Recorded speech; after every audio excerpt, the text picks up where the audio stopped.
একই টাইমে একই সময়ে সারা পৃথিবীর মধ্যে অসংখ্য মানুষের জান তুমি কেমনে কবজ করো। আজরাইল আলাইহিস সালাম বলছেন, নগো আল্লাহর পয়গম্বর,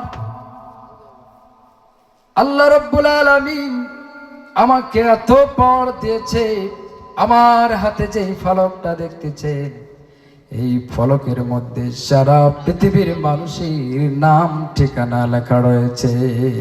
আল্লাহ, শুধু তাই নয়, ও আল্লাহর পয়গম্বর, ও বাজানে আমার খুব খেয়াল করে শুনবেন, দুনিয়াতে আমরা এসেছি, কে কখন চলে যাব, কার হায়াত কখন শেষ হয়ে যাবে।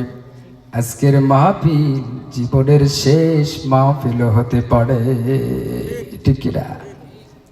সম্মানিত ভাইরা আমার, আজরাইল আলাইহিস সালাম নবীজিকে বললেন, ও আল্লাহর পয়গম্বর, এই যে গাছ দেখছেন আপনি, এই গাছের পাতাতেও পৃথিবীর সমস্ত মানুষের নাম ঠিকানা লেখা রয়েছে। আল্লাহু আকবার। ও আল্লাহর পয়গম্বর, মানুষের হায়াত যখন কমতে থাকে, এই গাছের পাতাটা হলুদ হতে থাকে, মানুষের আয়ু যখন শেষ হতে থাকে, খেয়াল করে শুনবে, জীবনের সাথে মিলাইলেন, মানুষের মৌতের যখন সময় হয়ে যায়, ওই মানুষটা ঠিক মতো খেতে পারে না, কি বলি আমরা সেটাও জানে না, কি বলতে চাই সেটাও বোঝে না, মুখে খাবার দিলি একদিক দিয়ে খাবার দিয়ে আর একদিক দিয়ে গড়িয়ে পড়ে যায়। আল্লাহু আকবার। ওই সময় ওই ব্যক্তির পাতাটা হলুদ বর্ণ হতে থাকে, পাতা শুকিয়ে যেতে থাকে। ও আল্লাহর পয়গম্বর, যখন মানুষের হায়াত শেষ হয়ে যায়, পাতাটা শুকিয়ে যেতে লাগে, আর আজরাইল আলাইহিস সালাম বলেন, ও আল্লাহর পয়গম্বর, রিজিকের ফেরেশতারা তাকে রিজিক বহন করে দিতে থাকে। আল্লাহর পয়গম্বর, আপনার সামনে যদি একটি থালা দেওয়া হয়, একটি পাত্র দেওয়া হয়, ওই পাত্রের মধ্যে যদি অসংখ্য পিপিলিকা দেওয়া হয়, আপনি ইচ্ছা করলেই ওই থালার মধ্যে থেকে, যেখান থেকে ইচ্ছা, যেইভাবে ইচ্ছা, ওই থালার মধ্যে থেকে মোট ধরে ওই পিপিলিকা গুলোকে খতম করে দিতে পারেন। জোরে বলি ঠিক কিনা? আমার নবীজিকে বলছেন, নো আল্লাহর পয়গম্বর, আপনি যেখান থেকে ইচ্ছা, যেইভাবে ইচ্ছা, যতগুলো ইচ্ছা আপনি খতম করে দিতে পারেন। আল্লাহ রাব্বুল আলামিন আমাকে এমন পাওয়ার দিয়েছে, আমিও এমনি করে যেখান থেকে ইচ্ছা, যেইভাবে ইচ্ছা, যত মানুষ ইচ্ছা একবারে জানটা কবজ করতে পারি। আল্লাহু আকবার। নারায়ে তাকবীর, নারায়ে তাকবীর। সম্মানিত ভাইয়েরা আমার, আজরাইল আলাইহিস সালাম আমার নবীজিকে বলে, ও আল্লাহর পয়গম্বর, যখন মানুষের হায়াত একেবারে শেষ হয়ে যায়, ওই গাছের পাতা সবুজ বর্ণ হতে হতে গাছের পাতাটা যখন মরে জমিনে পড়ে যায়, ওই মুহূর্তে আমি আমার ওই ফলক থেকে ওই বান্দার নামটা কেটে দিই, অর্থাৎ জানটা কবজ করে নিই। বলি আল্লাহু আকবার। ইন্না লিল্লাহি ওয়া ইন্না ইলাইহি রাজিউন। বলিন আল্লাহু আকবার।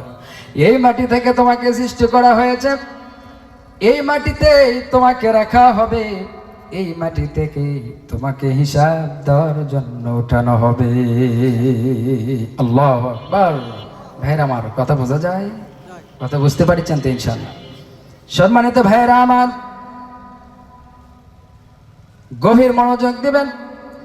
আজরাইল আলাইহিস সালামের এত পর সব জায়গায় যাওয়া লাগে না। আমার নবীজি বলেছেন, তার সাথে অসংখ্য ফেরেশতা রয়েছে, তিনি হলেন এই সেক্টরের প্রধান যান কবজের সেক্টরে অসংখ্য ফেরেশতা তার সাথে নিয়োজিত রয়েছে। সব জায়গায় আজরাইল আলাইহিস সালামের যাওয়া লাগে না।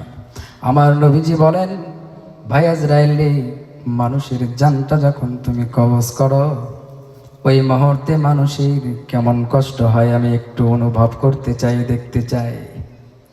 আমার নবীজি বললেন, ভাই আজরাইল রে, তুমি যখন মানুষের জানটা কবজ করো, এই মানুষের কেমন কষ্ট হয়।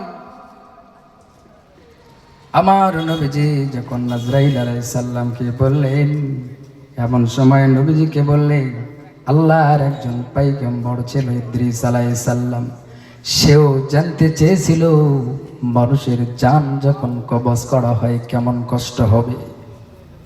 আল্লাহর অনুমতি নেওয়ার পরে, আল্লাহর কাছ থেকে অনুমতি নেওয়ার পরে আমি হযরত ইদ্রিস আলাইহিস সালামের জানটা কবজ করেছিলাম।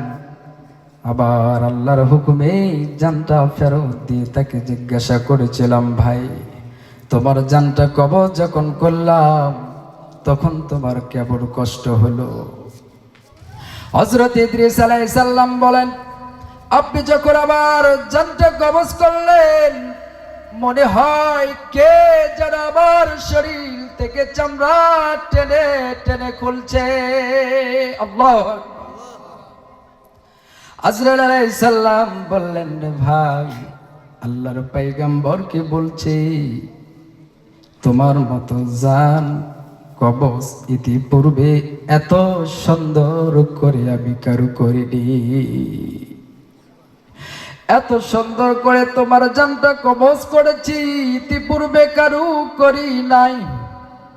এত সুন্দর করে জানটা কবজ করার পরে যদি তোমার এমন কষ্ট হয়, তাহলে যাদেরকে প্রকৃতপক্ষে যারা বেঈমান হবে, যাদের ঈমানটা দুর্বল হবে, তাহলে তাদের জান কবজ করতে কেমন কষ্ট হবে।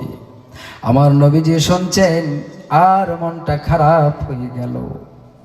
আমার উম্মতের না জানি কত কষ্ট হবে জানটা যখন কবজ করবে। আমার নবীজির মনটা খারাপ হয়ে গেল। আজরাইল আলাইহিস সালাম আমার নবীজির খারাপ মন দেখে বললেন, ও আল্লাহর পয়গম্বর, ও আল্লাহর পয়গম্বর, আপনি চিন্তা করবেন না। আপনার যারা প্রিয় উম্মত হবে, প্রকৃত ঈমানদার বান্দা হবে, আল্লাহর যারা প্রিয় বান্দা হবে, নেককার মুত্তাকি পরহেজগার বান্দা হবে, তাদের জানটা এমন ভাবে কবজ করা হবে যেমন শিশুরা মায়ের স্তনে দুধ পান করতে করতে ঘুমায় যায়। যারা আল্লাহর নেককার বান্দা হবে, যারা আল্লাহর দিনদার পরহেজগার মুত্তাকি আল্লাহর প্রিয় বান্দা হবে, যেমন শিশুরা মায়ের দুধ খেতে খেতে ঘুমায় যায়, এমনি করে আপনার প্রিয় উম্মতের জানটা এমন করে কবজ করা হবে যেমন বাচ্চারা ঘুমায় যায়, এমনি করে আপনার প্রিয় উম্মতেরাও ঘুমায় যাবে। সুবহানাল্লাহ। আল্লাহ রাব্বুল আলামিন ডাক দিয়ে বলছেন, ইয়া আইয়াতুহান নাফসুল মুতমাইন্না ইরজিই ইলা রাব্বিকি রাদিয়াতাম মারদিয়াহ ফাদখুলি ফি ইবাদি ওয়াদখুলি জান্নাতি। আল্লাহু আকবার। চিল্লায়ে পড়ি আল্লাহু আকবার। হে প্রশান্ত হৃদয়, হে প্রশান্ত আত্মা, তুমি তোমার রবের নিকটে ফিরে যাও, সন্তুষ্ট সন্তোষ ভাজন হয়ে আমার নেককার বান্দাদের অন্তর্ভুক্ত হয়ে যাও। আমার আল্লাহ বলে আমার জান্নাতে প্রবেশ করো। সুবহানাল্লাহ। যারা নেককার বান্দা হবে, আল্লাহ বলছেন